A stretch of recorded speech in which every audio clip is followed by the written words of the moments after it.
What's up, guys? Welcome back to another video. It's me again, Teched Off. I do apologize for the long delay in between videos, but I really had to get my hands on with what we're going to be talking about here today for a little while to give you my honest opinion on it and if I can recommend it or not.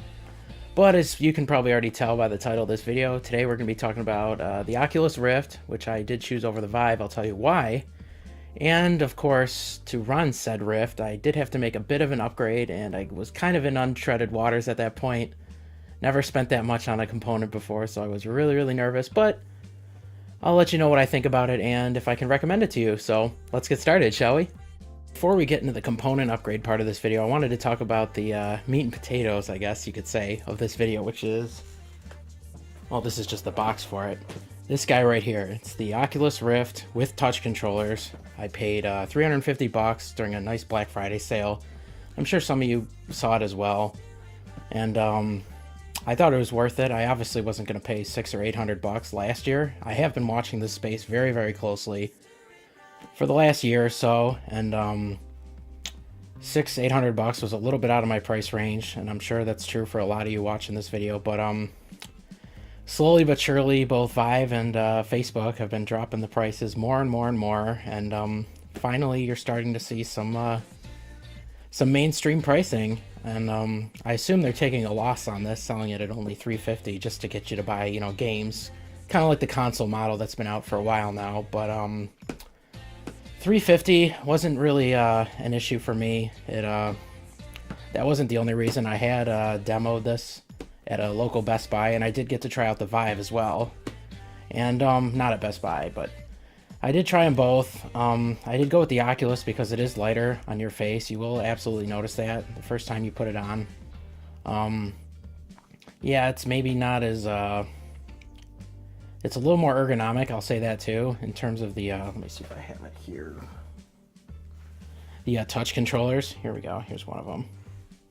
I got a little rubbery grip attachment on it. I'll put a link in the description if you guys are interested. But the hand presence is a lot better on the Rift, at least for now. I know Vive seems a bit more modular. Seems like they're going to be adding more accessories and such, which really made my decision a lot tougher than I thought it was going to be. I mean, I saw the price of the Rift versus the price of the Vive being about $600, the Rift at $350, and thought it'd be a no-brainer at first. But the more and more I looked through these two, it seems like the Vive is probably going to stick with Gen 1 a little longer, adding more modular accessories, where the Rift, I assume they'll probably just come out with a Gen 2 product.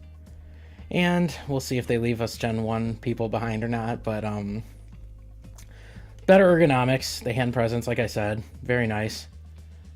Joystick, which we're all used to, very intuitive.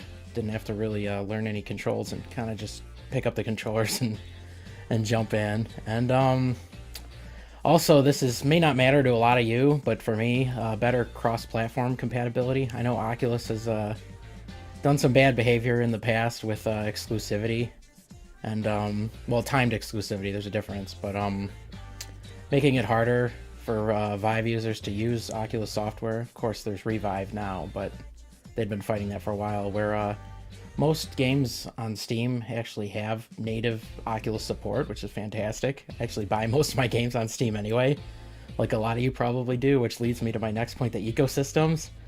Probably my biggest fear with buying the Oculus over the Vive is the fact that Facebook owns Oculus, and they prominently show it right on the box there at the bottom. I was a little concerned that over time, Facebook is just gonna kind of take over and just kind of turn this thing into like Facebook in your face, where we all trust Steam, we all love Valve, Lord gave in, praise be, yada yada yada. But me personally, I do trust Valve a little bit more than Facebook, but I also know that Facebook has way bigger pockets, which is why they're able to sell this at such a much lower price compared to the Vive. But I digress. I chose the Oculus. It was cheaper, which was ultimately my biggest reason. I'm sure most people are going to pick this up because it's cheaper. And even with the cost here, I'll see if I can put these guys down. I did also pick up a third camera, and if you want any type of room scale experience, you are going to need these, or at least one extra. 3 is what they recommend. It's only about 60 bucks is what I paid for it, and because I did notice with two, if you face the opposite direction that you have your camera set up, I have my two here and one back there. You're gonna have a lot of you're gonna break immersion, and what I mean by that is if your hands will not track properly if you're facing away from the cameras if you have just two, and to me it completely ruined the experience. It was unacceptable, and even with the $60 tacked on the $350, excuse me, that I paid for this, still well below the Vive cost of $600. Although there are some cons with, obviously most of you probably know. If not, if you don't know, I'll tell you now. The Vive does have better tracking. It's able to do the room scale setup with only 2 lighthouses instead of the 3 cameras that Oculus needs.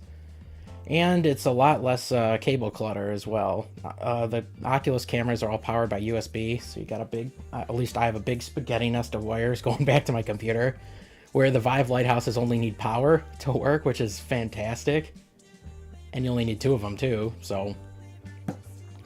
But I guess that's part of what you pay for the extra 200 bucks for the Vive over the Oculus, and the front-facing camera, which is nice if you want a beer or a drink while you're playing. You don't have to take the headset off, which I've had to do many, many times, which does get a little annoying after a while, but it's not a deal breaker for me. It may be for you, but if you do want to do any type of room scale, you are going to need this this third camera here. But of course, the Oculus also does come with many, many free games. I think it was 6 total, Lucky's Tale and Robo Recall being my favorites. And I know the Vive was having a few free games too. You could have gotten, Fallout 4, at least during their Black Friday sale. They had Fallout 4, and now they have Doom VFR, which I really want, but of course us Oculus owners probably have to wait a little while. I know there's a little scuffle going on with Facebook and Bethesda. There's some scuffle going on there. I'll have to look into it a little more. Saw a little article on it, but anyway, the games are great. It's a big cost for these headsets as well, and the upfront cost really stings at first, and not having to buy games really helps. Of course, with Vive you have the lab, and a couple other games, but it also works with Oculus. They now have native support, which is great. But unfortunately, at least for me, I had to wait a little bit longer to be able to afford this headset, because you also need, or at least I needed, to do a slight upgrade to my computer, and I'm sure a lot of people had to too, because most people aren't running bleeding edge computers all the time. So we'll get into that now. I did have to do one, I don't want to call it a small upgrade, it was one component, but it was a big upgrade, and we'll talk about that here in a minute. So let's get right into that, shall we? Alright guys, so you probably already knew, again, from the little thumbnail of this video, but I couldn't run this Oculus with my old GPU. I did have a 750 Ti, GeForce GTX 750 Ti, and it wasn't even close to what I needed. So, of course, I had to upgrade, and I wasn't quite sure which route I wanted to go. I was waiting for Vega. Obviously, that kind of isn't the value that we thought it would be, especially with miners gobbling most of them up at MSRP. So, I didn't want to stay with NVIDIA just because of the whole thing with G-Sync and having to buy bridges and just extra accessories that aren't really necessary and that are proprietary. I don't usually like to support that kind of stuff, but they're the best. Hate it or love it, they make the best stuff, at least for right now. AMD can always come back next time, but for now, they were the best, and I did have to do an upgrade. And like I said before, the Oculus at only $350 versus the Vive at $600, I already had my budget set, so I'm like, oh, there's another $200 I can spend, so I went with one of these. I know it's completely overkill for VR, and for my cheap 1080p monitors, I will be getting a better monitor, probably with G-Sync, to take advantage of this thing, but for right now, I know it was probably a waste of money, way overkill. For about $800 is what I paid for this thing, which still freaks me out now after I already paid it. I had the money saved, but it's just unbelievable how much good hardware costs these days. But I did go with EVGA just because of their amazing customer service, and their warranty support is beyond most other manufacturers, I believe. I mean, Asus might be there too, but I've always had good luck with EVGA products, and I wanted the best. I wanted to do crank super sampling up all the way, and I do. Although the screen door effect is there for both headsets, I will say now, if you guys are expecting like 4K in your face, we're not quite there yet, but for what we have now, the 1080 Ti will pretty much crush anything you throw at it and then some. But I'm not going to give you a bunch of benchmarks. I'm sure there's plenty of other videos out there if you want to see how your favorite game does with this thing. But at 1080p, this thing's pretty much a waste of money, and I do realize that. Probably looking at a Quad HD, I think is what it was. Yeah, with G-Sync. But this thing will last longer too. I'm not one who likes to upgrade hardware every year or two. I had my last GPU. Yeah, that thing lasted me for about 4 years. And hopefully this thing lasts me about 3 to 4 years. That's what I'm hoping at least. But I don't like to upgrade my hardware all that often. But when I do, I obviously go big. So it was a little nerve-wracking installing it. I mean, I've never handled a component this expensive before, but I managed. If I can manage, I'm sure you can as well. Just looks sweet too. I had to have the RGB lights. I know I paid an extra $100 for RGB and the third fan for cooling, and I like it. It was worth it to me. I mean, you could probably do VR, have a solid experience with like a 1060 or even maybe a 1050 Ti. But with the 1080 Ti, like I said, I'm able to crank up super sampling all the way up, get a little bit better performance in VR. No frame drops whatsoever, and I'm enjoying it so far. So yeah, it was overkill. That's the 1080 Ti by EVGA. Guess when it comes to at least what most reviewers are saying about 1080 Ti's, it's pick your favorite manufacturer, but EVGA happens to be mine. So that's what I went with. Works great with the Oculus Rift, and I'm sure it'd work great with the Vive too. But if you want a better experience than what you have now, you'd probably have to wait for next generation, and I just couldn't. So, but I know there's other headsets coming out. I know there's going to be 4K here soon, but I wanted to support the platform. When I demoed the Oculus at Best Buy before I tried the Vive, I was sold right away on VR. And like I said, I wrote an Amazon review, and actually it was really akin to that first time you played your N64 back in the day, if any of you ever played those. And you played Super Mario 64, like one of the first 3D games that have come out, if not the first mass market 3D game. And it's really a game changer. I really believe now that VR is the next gaming platform, and maybe not so much for other uses, like some people are saying, probably AR, but I think for gaming, VR is definitely going to be the way forward. And this is a great way to support the platform too, whichever route you go. If you got a PlayStation, you get PSVR. If you want to get a mobile, like a Daydream or Gear VR, or if you want to go, Oculus or HTC Vive, whichever one you buy, you're really supporting the platform as a whole. And yeah, there are going to be some quirks with us as early adopters. It's well documented. Obviously, the cord is the biggest one, but it never really broke immersion for me. You just kind of ignore it. I mean, I don't have like a 16-foot by 16-foot room. I got, a couple feet. I can take, a couple steps in each direction, but it's nothing, I don't have an empty warehouse or something like that where I'm just walking around the room, but it never really broke immersion for me. And I'm sure wireless is probably on the top of the list of these developers.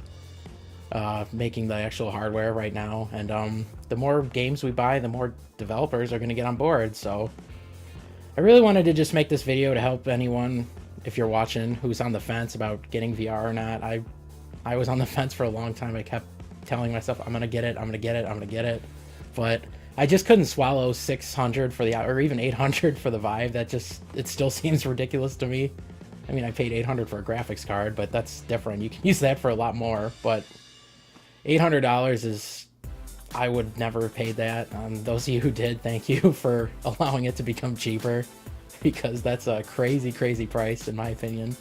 But now that we're in the 600, even 600 might be a little much. I think they should drop it maybe a little more. The Vive should be maybe 500 or so. It probably is better overall than the Oculus, but I wanted to save a little money, put a little more into my graphics card. That's what I did. Obviously, if you have the money, you could just get the Vive and a beast-ass graphics card, but the savings were worth it to me. And if you're on the fence, I do recommend going for it. Try it first though. It may not be for you if you get motion sickness easy. I haven't had any problems with that.